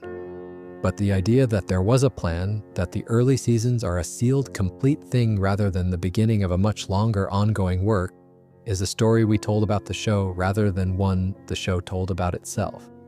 The Kenny was always going to be Mysterion belief is a similar kind of retrospective intention imposition. It's appealing to think that Parker and Stone conceived of the Mysterion arc in season 1, that Kenny's deaths were always building toward the revelation of his superpower, that the immortality gag was always meaningful rather than just a gag that happened to become meaningful later. The story is better if it was always the story, but the Mysterion arc was developed in season 13. The superhero parody angle was a creative decision of the 2009 era, not 1997. Kenny's deaths were, as Parker and Stone have said in interviews, a random joke they kept doing because it worked. The meaning arrived later. The intention didn't precede the execution. This is actually quite a human thing to do. To look at something that works beautifully and assume it was designed to work beautifully from the beginning. We do it with art, with careers, with relationships. We see the end result and reverse engineer a plan. But most creative work is more improvisational than it looks from outside. Most things that feel inevitable were close-up contingent. South Park ran for as long as it has not because of a master plan, but because 2 people kept finding things to say, kept finding the culture, producing new material for satire, kept having ideas that were interesting enough to execute at speed. The show is long because it kept being alive, not because it knew it would be. And here's the one that I think is most interesting of all. The widespread belief that the show's politics have always been consistently whatever politics you assign to it. Parker and Stone have described themselves as libertarian, which some viewers interpret as right-coded and others interpret as left-coded, and others interpret as neither, depending on which episodes they've seen most recently. The show has satirized every political position so thoroughly and so evenly that different viewers come away with completely different impressions of where it stands, which is either the most sophisticated form of even-handedness imaginable or the most consistent false memory the show generates. Every viewer confidently believes they know what South Park actually is politically, and they're all describing a slightly different show. Maybe that's the most South Park thing about it. The show is a mirror, and everyone who looks into it sees something slightly different and thinks they're seeing the original. Butterscotch, Leopold technically, though we've established that nobody thinks of him that way, is one of those characters whose reputation has slightly calcified in collective memory into something that doesn't quite match what the show actually does with him. The version of Butters most people carry is sweet, naive, easily manipulated, chronically grounded, perpetually optimistic in ways that make you feel a bit guilty. The punching bag, the one who always ends up in the worst situation through no fault of his own, while somehow maintaining a disposition that suggests he might not fully understand how bad things are for him. The eternal victim who somehow doesn't break. And that's all true. That version of Butters is real. But there's another version that sits alongside it, and a lot of people either don't remember it clearly or sort of mentally file it separately even though it's the same character. And that's Professor Chaos. Professor Chaos is Butters' supervillain alter ego. He wears a foil suit, he has a cape, he has a helmet made of 2 colanders held together with a rubber band or something roughly equivalent. He declares war on the world. He develops schemes for global domination that are consistently so entirely harmless that they can't even properly qualify as evil. He once threatened to unleash chaos upon the world by switching soup labels in a supermarket. He is deeply, sincerely committed to the idea of himself as a terrible threat, and every single scheme is undone by the fundamental gentleness of the person underneath it. Professor Chaos is hilarious. He's also oddly moving. The whole joke rests on the gap between the enormous seriousness with which Butters takes his own villainhood and the complete inability of his actual character to produce anything genuinely harmful. He's not evil. He can't be. He's too good. And his attempts to be otherwise reveal the goodness more clearly than anything he does as himself. The character appears properly from season 6 onwards, once Butters has been established as a main cast member following Kenny's absence. And he persists. Professor Chaos comes back in various episodes, the mythology deepens. Butters has a sidekick, General Disarray, who is his friend Dougie. The foil suit gets upgraded and then de-upgraded. The bit runs for years. But when people describe Butters, Professor Chaos rarely comes up in the first breath. It's not the image. The image is the pale blue clothing and the careful hands and the awe hamburger's reaction to things going badly. The image is the kid who takes everything on the chin and gets grounded for it anyway. What the show is actually doing with him is more interesting. Butters is a child who has been so thoroughly controlled. By parents who ground him for everything, by a social environment that treats him as expendable, by friends who are casually awful to him with some regularity, that he has developed a rich inner life as a defensive strategy. Professor Chaos is that inner life made visible. The elaborate fantasy of power and consequence that a kid constructs when actual power and consequence are completely unavailable to him. He never hurts anyone. He can't. He's Butters. But Professor Chaos can plot. Professor Chaos can scheme. Professor Chaos can, in the sealed space of imagination, be the most dangerous person alive. There's something in that which is worth sitting with. In between all the soup label schemes and the foil helmet adjustments, there's a fairly thoughtful portrait of what powerlessness looks like when it has time to dream. Most people remember Butters as the show's most purely likable character, which is accurate. Fewer people remember him as also one of its more quietly complex ones. Both things are true at the same time. They usually are, with the characters people love most. There's a particular stretch of South Park history that, in many fans' memories, has become a sort of indistinct block. Seasons 17 through 20, roughly 2013 to 2016, the years when the show started doing longer arcs, carrying storylines across entire seasons, building something that looked more like a continuing narrative than the episodic format that had been the show's structure for its first decade and a half. For people who watched these seasons as they aired week to week, the shift was noticeable and sometimes divisive. The show felt different. The pleasure of the self-contained episode, the setup, the absurdity, the resolution, the slate wiped clean, was being replaced with something that required you to have watched the previous episode to understand the current one. For a show you sometimes half-watched on a Tuesday evening while doing something else, this was a change in the terms of the relationship. For people who went back to these seasons later or who watched them in a run, the experience was different, more like a long story than a series of sketches, which has its own rewards. But it also means that these seasons are often remembered less as individual episodes and more as a general mood, a period, a texture. Here's what gets muddled. Season 17, the government surveillance season, the one with the NSA plotline and the running butt crap storyline, tends to get collapsed in memory with season 19 and 20, which are the PC, principal, and internet troll seasons. They're doing different things, satirizing different cultural moments, running different kinds of storylines. But they share a certain aesthetic, the more interconnected, politically engaged, slightly less slapstick South Park of the mid-2010s. And they blur into each other. PC Principal, Season 19, 2015. He arrives at the start of that season and immediately becomes one of the show's most significant additions in years. He's the new principal. He's aggressively, rigidly, impossibly committed to politically correct culture in a way that the show is clearly interested in as a satirical target.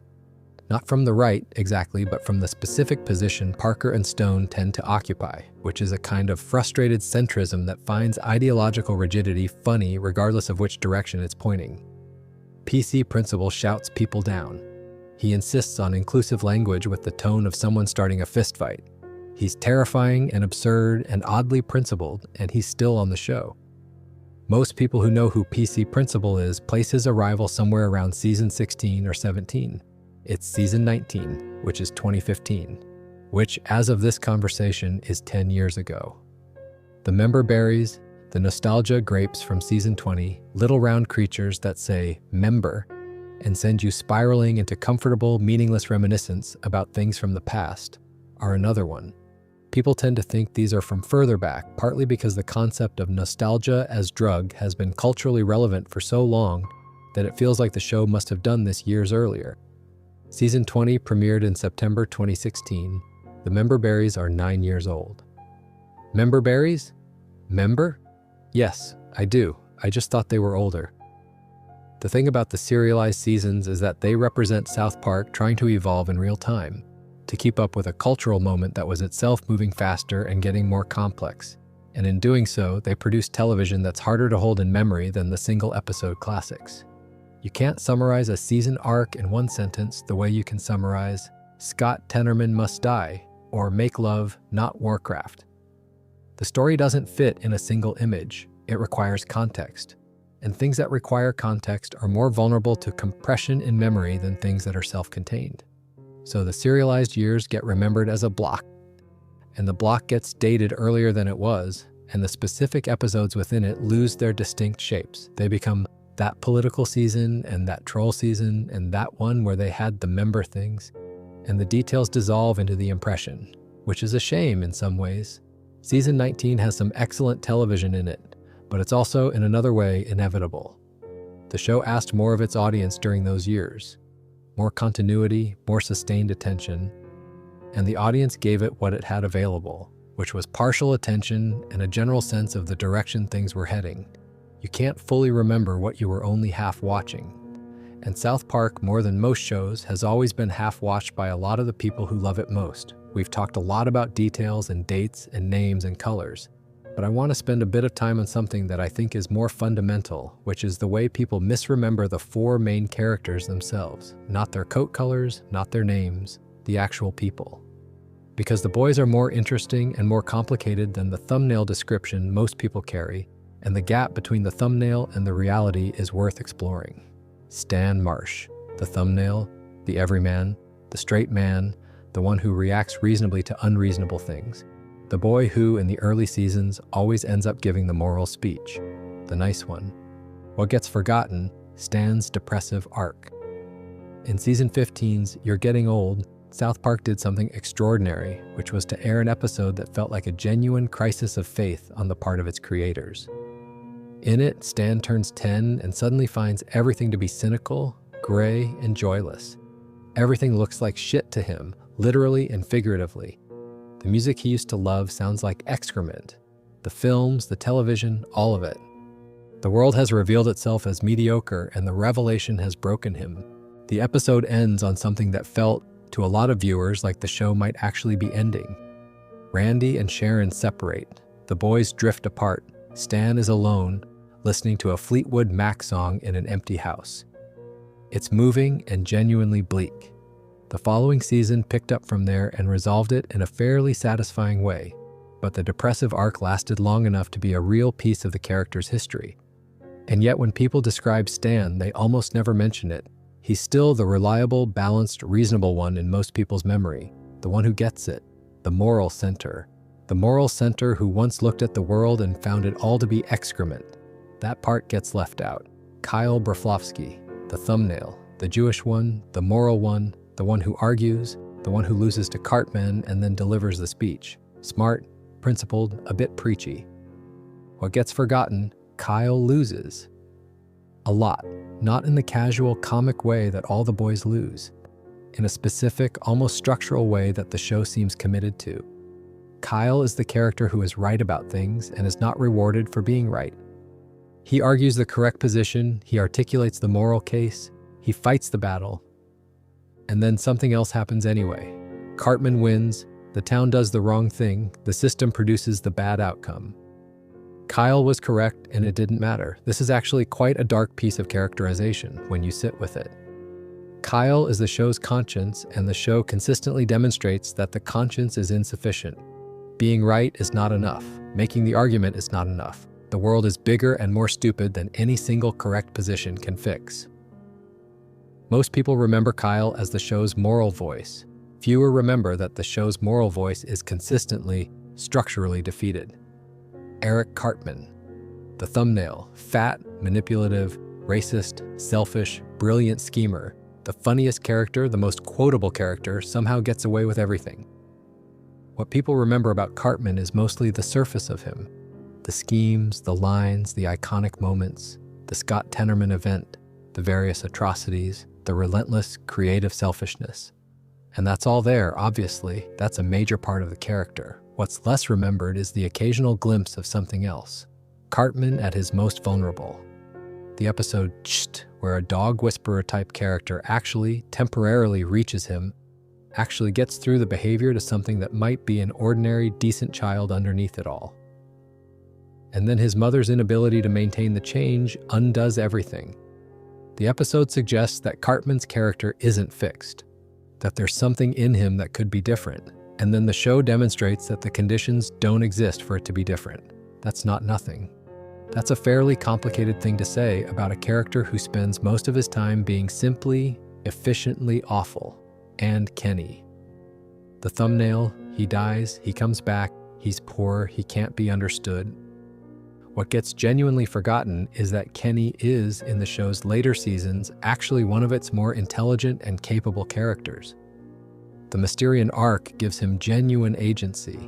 His relationships, particularly with his little sister Karen, who he protects with a real ferocity beneath all the dying, suggest a person with significant emotional depth. He's the one who in the film's climax makes the key decision, argues the key point, changes the outcome. He just does all of this muffled in an orange parka in the background, dying occasionally. The show's 4 main characters are properly looked at, 4 different kinds of person who wouldn't necessarily be friends if they'd met as adults. Stan, the depressive idealist, Kyle, the frustrated moralist, Cartman, the brilliant sociopath, Kenny, the quiet survivor. They're held together by geography and childhood, and the specific gravity of a friendship formed before anyone knew who they were going to be. That's the show, not the orange parka, not the catchphrase, the friendship itself, which is stranger and more durable and more interesting than the thumbnail remembers. Actually, let me just stay with a few more details for a bit, because there are some things I haven't touched on that feel worth mentioning before we get to the end, and this feels like the right kind of evening for wandering a bit. The show premiered on August 13th, 1997. That's the date of Cartman Gets an Anal Probe, the official first episode. Most people know this vaguely. What fewer people know is that the Spirit of Christmas shorts predate the show by years, one from 1992, one from 1995, and these shorts contain versions of the characters that are both clearly the same and clearly not. The Proto-Cartman, the Proto-Kenny. They're recognizable but rough, working out the idea versions, and watching them creates the strange sensation of seeing something before it knew what it was. The 1992 short was made by Parker and Stone as a bit of fun, an internal Comedy Central Christmas card of sorts, and circulated on VHS. It wasn't public in any organized way. It found its audience the way things found audiences before the internet. Passed around, duplicated, distributed through informal networks. By 1995, there was a second short, this one commissioned with a budget, and by 1997 there was a show. Most people's relationship with South Park starts at the show. The shorts are a kind of prehistory that relatively few viewers have engaged with, and fewer still remember clearly. But the characters existed before their names were sorted out, before the format was established, before any of this was a thing the world knew about. They were practice runs. There's also Timmy Birch, who uses a wheelchair and whose primary mode of communication is saying his own name, which he does with an enthusiasm that the show mines for a lot of comedy and occasionally something more than comedy. Timmy is often confused in casual viewer memory with Jimmy Valmer, who is a different character with a different design and a different function in the show's storytelling. Jimmy is the comedian, the boy who tells jokes with a stutter and an iron commitment to the bit. Timmy is the nonverbal wheelchair user who is, beneath the limited communication, fully present and frequently right about things. The confusion between them is a small but interesting misremembering. Because they're not particularly similar, they just both appear in episodes that deal with disability, and they're both outside the main four. They get filed together in memory under supporting boys with accessibility needs, and the specific details blur. Jimmy is funnier, Timmy is more interesting, and they're emphatically different people, even if memory sometimes makes them one. The town itself, South Park, Colorado. The show has placed it in various geographic contexts that are mutually incompatible over its run, a continuity problem the writers have never tried particularly hard to solve. There are mountains nearby, which is accurate to Colorado. There's an annual Aspen trip. The town has a mall and a stadium and a hospital and a prison, and enough infrastructure to support the population of a small American city while also feeling, in its emotional register, like a very small town indeed. A place where everyone knows everyone and the same families appear in every crowd scene. The thing people most consistently misremember about the town, I think, is its scale. In memory, South Park the town is usually small, a few hundred people maybe, the tight community of the early seasons. But the show has periodically needed South Park to be large enough to justify whatever it's satirizing, and so it flexes between small-town insularity and mid-sized city pragmatics depending on the episode. The school has a standard-sized student body when the plot needs it, and a dozen kids in one classroom when that's what works. It's the same pragmatic inconsistency that runs through everything else. The show uses what it needs and doesn't worry about reconciling the rest. And memory, which wants consistency, smooths these contradictions out and picks one version, usually the smaller, cozier one, the one that matches the feeling of the early episodes, and presents that as the real South Park, which is fine. Memory is allowed to prefer the version it wants. That's partly what memory is for. Let me do a sort of loose collection section here, just to wander through some specific claims that float around South Park fandom that are worth examining gently, because some of them are true in a different form, some of them are half true, and some of them are inventions that have taken on the quality of fact through repetition. One that comes up fairly often is the claim that South Park predicted 9/11. This comes up periodically, usually in the context of broader conversations about the show's apparent prescience. The claim varies in its specifics, but the general shape of it is that an episode airing before September 2001 contains something that seems, in retrospect, related to the attacks. The episode most commonly cited is Osama bin Laden Has Farty Pants, which aired in November 2001, 2 months after the attacks. It's a post-September 11th episode written and produced in the weeks immediately following, a piece of topical satire that the show, with its uniquely fast production cycle, was actually able to deliver while the events were still raw. It's not predictive, it's reactive. It's the show doing what the show does, which is engage with whatever is happening right now, faster than any other animated program in history could manage. The misremembering here is probably about timing more than content. The episode feels like it was made quickly. It was. And that speed sometimes creates an impression that it must have been made before, that foreknowledge was involved. It wasn't. The speed is just the speed. Along similar lines, there's the persistent belief that Matt Stone and Trey Parker actually hate the show and have said they want to quit. This one is more nuanced. Parker and Stone have expressed, in various interviews across the years, real ambivalence about the show's longevity. They've talked about the exhaustion of the production schedule, the difficulty of maintaining satirical relevance over decades, The anxiety of becoming exactly the kind of long-running institution that South Park spent its early years mocking. Parker in particular has said things that sound like genuine fatigue with the format. But they've also repeatedly renewed the show. They've also said in other interviews that they find the work meaningful. They've taken the show in new directions, the serialized seasons, the specials, the ongoing engagement with contemporary culture that suggests people who are at least periodically energized by what they're making. The version of this that lives in fan memory tends to be cleaner than the reality. Either Parker and Stone love the show and are committed, or they hate it and are trapped. The actual position seems to be somewhere more complicated than either. People doing work they've done for a very long time, with mixed feelings about it, who haven't stopped, which is pretty much how most people who've had long careers feel about their work, if they're being honest. Then there's the banned episode belief, specifically the claim that there was an episode permanently banned that you can never watch. The episode people are usually thinking of is 201, the second part of the 200-2I1 two-parter from season 14, which involves a storyline around the depiction of the Prophet Muhammad.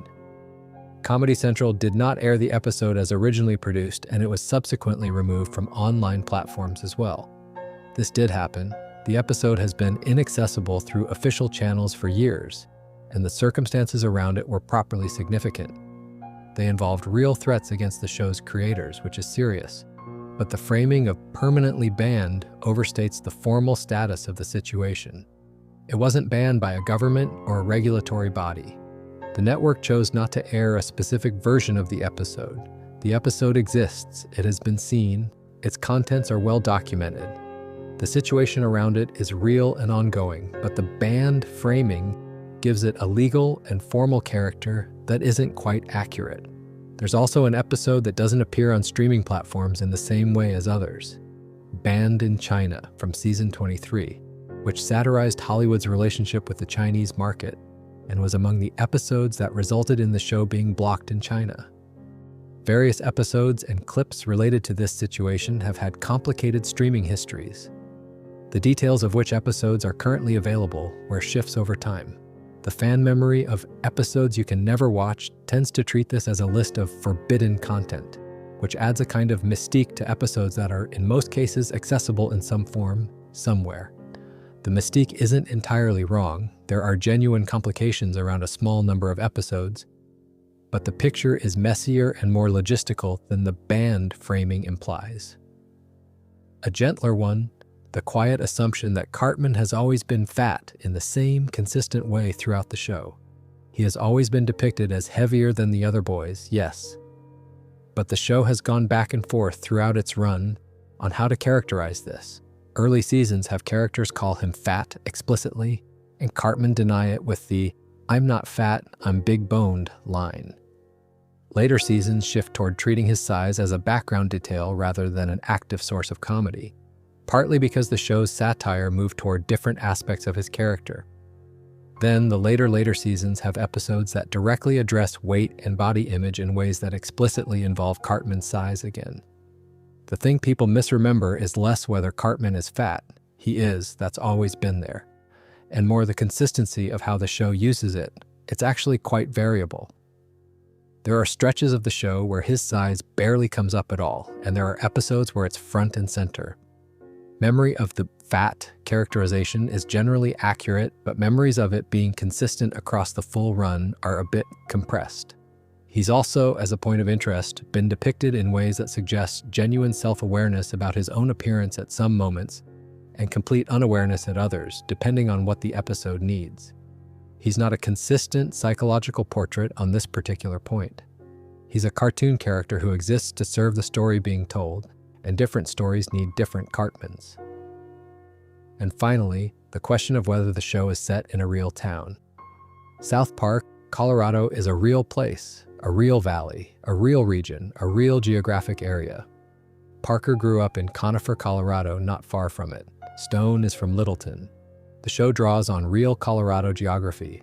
The mountains, the weather, the specific flavor of small-town Rocky Mountain life, in ways that people from the area recognize immediately. But the South Park of the show is not the South Park of the map. The real South Park is a high mountain valley, South Park Basin, that contains several small communities. It doesn't have a nuclear power plant, obviously, or a Tom's rhinoplasty, or a Stark's pond that perfectly replicates the character of every fictional lake in every coming-of-age story ever told. The show took the name and some of the atmosphere and built something invented on top of it. Most people know this in the vague sense of, it's a fictional show, so the town is fictional. But there's a more specific version of the misremembering that affects people who know Colorado. A tendency to impose the show's geography onto the real landscape, to drive through the actual South Park area and feel like they're close to something. The name and the landscape rhyme enough that the feeling is there even when the logic says it shouldn't be.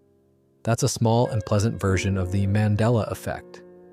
The fiction has leaned back against the real place and left a faint impression. Actually, I'm not quite done. Apologies.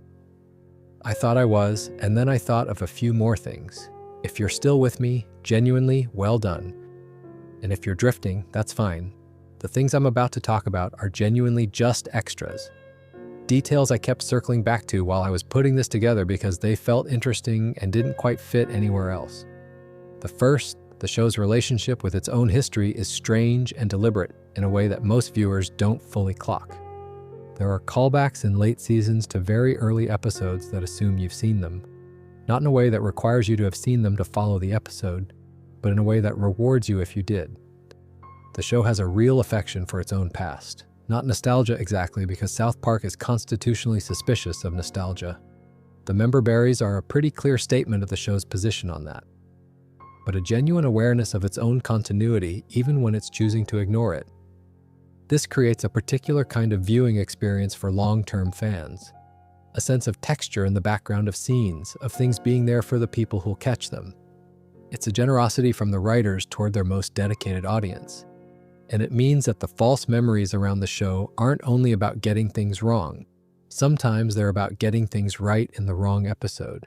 You remember a joke that was actually a callback to something you half remember, and your brain assigns it to the episode where it was most impactful rather than the episode where it technically originated. The second, the town's adults. We talk about the boys, and we talk about Randy and Mr. Garrison and Chef and a handful of others. But South Park has one of the richest ensembles of recurring adult background characters in animated television, and most of them are remembered only vaguely or not at all by casual viewers. Mayor McDaniels, who has been running the town since the beginning with a combination of panic and expediency. Officer Barbrady, the spectacularly useless policeman of the early seasons, who couldn't read and handled every situation badly and was eventually replaced by a marginally less useless police force. Mr. Mackey, who we discussed, the counselor, Principal Victoria, the school principal for most of the show's run, who was quietly replaced at the start of season 19 by PC Principal, and whose departure the show handles in a way that implies something sinister that is never fully explained. Principal Victoria's disappearance is actually a mild Mandela effect in itself. She was there for close to 20 seasons. She just stops appearing in season 19, and the show implies she was fired or removed under circumstances related to whatever PC Principal's arrival represents. Most viewers didn't register this as a loss at the time. The new character was immediately interesting, the satire was sharp, and many viewers who've come to the show more recently probably don't know there was a previous principal at all. She was there for a long time, and then she wasn't, and the town moved on. The third, and this really is the last thing, the show's music. South Park has a composer, Trey Parker's longtime collaborator Primus. Or rather, Primus did the theme music, and the show's score has developed its own identity over the years. The theme tune itself is one of those pieces of music that is extremely well known and that most people would misidentify the artist of without much hesitation. You know exactly what it sounds like.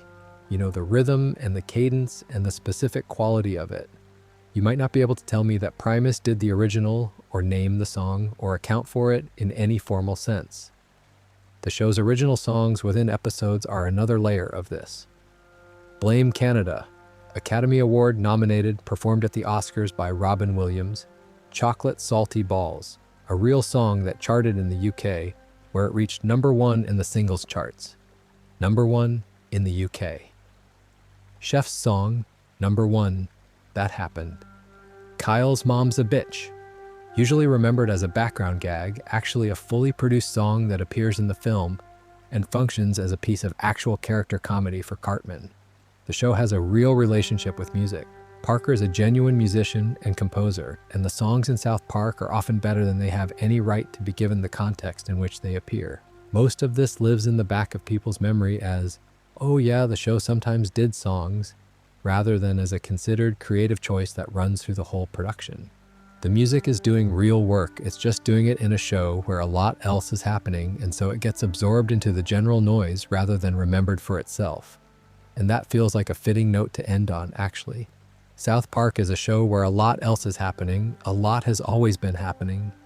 The bright, noisy, confrontational surface of it draws so much attention that everything underneath, the specific colors, the careful recurring details, the music, the quiet character work, the things that change slowly and the things that never change at all of that lives in a different register, a register that memory catches only partially, that false memories patch over, that revisits reveal in pieces.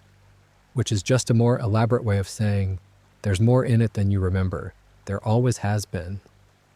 All right, I think we've been to South Park long enough for one evening. We've been through the orange parka. We've been through the line that nobody says quite the same way twice. We've spent some time with Tolkien and Token and the strange, clever act of engineered collective misremembering that the show turned into satire. We talked about a year where Kenny was gone, and a reveal that happened later than people think, and a man called Herbert whose first name nobody remembers, and a stick called Mr. Twig. We talked about Chef and the real story, which is quieter and more complicated than the clean version most people carry. About Scott Tenorman and why the episode feels earlier than it is. About a farm that's only been there for 7 years but feels as permanent as the mountain. We talked about the names, Leopold, Jerome, Karen, Clyde Donovan, the rock studier's son. About green hats and red hats and orange coats, and a couple who've been together for 10 years and feel like they've been together forever. We talked about the show being a mirror, about how long it's been running, about how time works differently inside South Park than it does out here, where we're all a bit older than we were when this started. I don't know what to make of it completely. There's something quietly comforting about the idea of a show that generates this many false memories. That is, in a way, built for misremembering. You carry your version of it, a slightly softened and simplified and rearranged version that your brain assembled from all the times you half-watched it while eating or trying to fall asleep. And that version isn't quite right, but it's yours. It's made from real things, just assembled differently. The Tolkien thing stays with me, honestly. The idea that a show can look at the phenomenon of collective misremembering and think, right, let's use that. Let's make the audience experience it directly rather than just hear about it. Let's change a name that people have known for 20 years and see how quickly they accept the new version. And then let's watch half of them immediately say, oh yeah, I thought it was always Tolkien. That's not a cheap trick. That's an unusual thing for a piece of art to do to its audience. An act of participatory sleight of hand. South Park said, here, have a false memory, freshly made, just for you. And quite a lot of people took it without realizing they were taking it, which is in the end what the show has always done. It hands you things and trusts you not to look at them too closely. And then every so often it asks, did you look? What did you see? Are you sure? And maybe that's not so different from most of the things we love. We don't remember them exactly. We remember the impression, the feeling, the warmth of the light through the window when we first saw them, even if we've got the color of the coat wrong. If you're still awake, well done. That's impressive. Most of what we talked about tonight isn't the kind of thing that demands urgent attention. It's the kind of thing you turn over gently in the back of your mind while you're drifting off. The kind of detail that surfaces again 3 weeks from now when you're watching an old episode and suddenly think, wait, is that hat green?